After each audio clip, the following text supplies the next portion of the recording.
में बड़ा कंफ्यूजन होता है, सर कैसे क्वेश्चंस आएंगे क्लास 10th में। तो एक जो आपका केमिस्ट्री से क्वेश्चन बनता है वो है आईयूपैक नेमिंग। तो आईयूपैक नेमिंग में जो होता है उसमें बड़े कंफ्यूज रहते हैं बच्चे। आज बहुत सिंपल सा तरीका मैं आप लोगों को सिखाने वाला हूँ कैसे लिखते हैं आईयूपैक नेमिंग। देखिए, एक चीज आपको याद करनी है कि जो आपका फंक्शनल ग्रुप है CHO, ये रिप्रेजेंट करता है अल को, AL। जैसे OH रिप्रेजेंट करता है ओल को, ऐसे ही CHO रिप्रेजेंट करता है AL। मतलब ये नाम लिखना है पीछे। देखिए, आपको बहुत सिंपल बनाना है ना लिखना। वैसे तो ये एल्डिहाइड होता है, लेकिन मैं आप लोगों को वो तरीका सिखा रहा हूँ जो कमजोर से कमजोर बच्चे जिनको डर लगता है वो भी इसको बहुत आसानी से कर पाएंगे। मतलब जहां आपको लास्ट में CHO मिले, जैसे यहाँ है CHO, तो इसका मतलब मुझे अल लगाना है, ये नाम के पीछे अल लगेगा। ठीक है बच्चों। फिर आपको गिनने हैं कार्बन कितने हैं, एक कार्बन, दो कार्बन। एक कार्बन पे मैथ होता है, दूसरे कार्बन पे एथ होता है, तो ये स्टार्ट होगा एथ से, ETH। अब आपको देखना है सिंगल बॉन्ड है या डबल बॉन्ड, लेकिन वो कार्बन से कार्बन के बीच में ही देखना है, इस वाले बॉन्ड को नहीं देखना, ये हमारे किसी काम का नहीं है। हमें देखना है कार्बन से कार्बन के बीच में कैसा बॉन्ड है। सिंगल बॉन्ड है, सिंगल बॉन्ड पे AN आएगा, डबल बॉन्ड पे EN आता है और ट्रिपल बॉन्ड पे YN आता है। तो यहाँ हमारा सिंगल बॉन्ड है तो हमें AN लेना है, तो हम यहाँ AN यहाँ बीच में लगाएंगे तो बन गया इथेनल।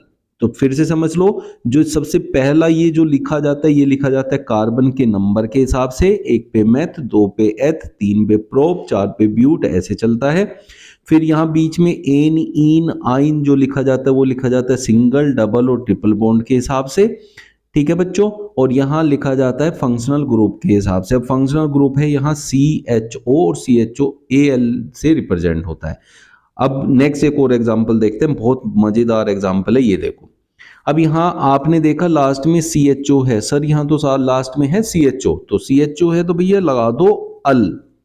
अब यहाँ अकेला कार्बन है तो इसलिए सिंगल बॉन्ड की बात करेंगे, यहाँ तो कार्बन कार्बन है ही नहीं तो इसलिए एन सीधा सीधा आएगा। जब दो कार्बन नहीं है, एक ही कार्बन है, तब एन ही लगेगा बस, क्योंकि इन और आइन बनाने के लिए कम से कम दो कार्बन की जरूरत होती है। यहाँ अकेला कार्बन है, सीधा एन लगाओ। एक कार्बन पे क्या आता है, मैथ आता है, तो ये हो गया बच्चों मैथेनल, मीथेनल।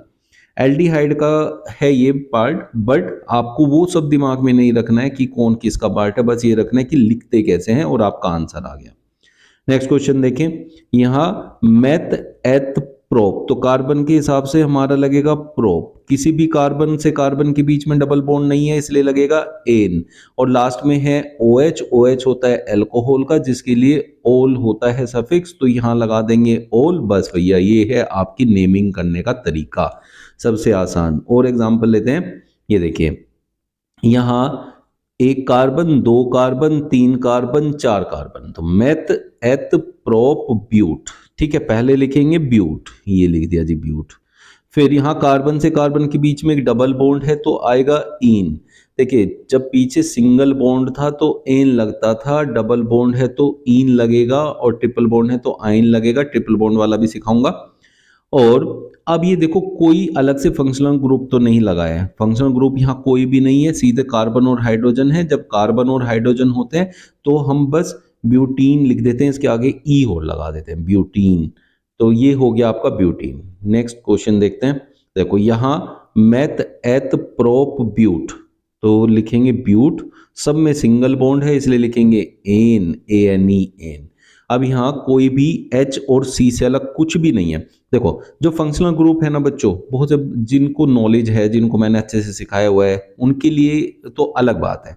यहाँ उन बच्चों की बात करूं जिनको कुछ भी समझ में नहीं आता, मैं उनके लिए बता रहा हूँ कि जहाँ कार्बन और हाइड्रोजन है ना, बस उनसे अलग कुछ भी नहीं लिखा है, OH नहीं लिखा है, CHO नहीं लिखा है, कुछ भी अलग से नहीं लिखा है ना, वहाँ सीधा एन, इन, आइन लगाना है। किसके हिसाब से, सिंगल, डबल और ट्रिपल बॉन्ड के हिसाब से। यहाँ सारे सिंगल बॉन्ड है इसलिए ब्यूटेन बन गया। अब यहाँ आए, देखिए मैथ एथ प्रोप, तो यहाँ है प्रोप। ठीक है जी, प्रोप हो गया। सब में हाइड्रोजन है, हाइड्रोजन से अलग कुछ है नहीं, तो एन, इन और आइन लगेगा। आइन लगता है ट्रिपल बॉन्ड पे, ये है ट्रिपल बॉन्ड, तो इसलिए मैं लगा दूंगा आइन। ऐसे करते हैं नेमिंग। ये जो क्वेश्चन आते हैं कम से कम 2 नंबर का आता है, तो आईयूपैक नेमिंग कहते हैं इसको। ये स्ट्रक्चर देगा और आपको इसका नाम लिखना होता है। कैसा लगा आज का सेशन? बताइएगा कमेंट बॉक्स में। भाई चैनल को सब्सक्राइब करो और लाइक करो, ज़्यादा से ज़्यादा शेयर कर दो। मिलता है कल फिर नए सेशन में। Thank you.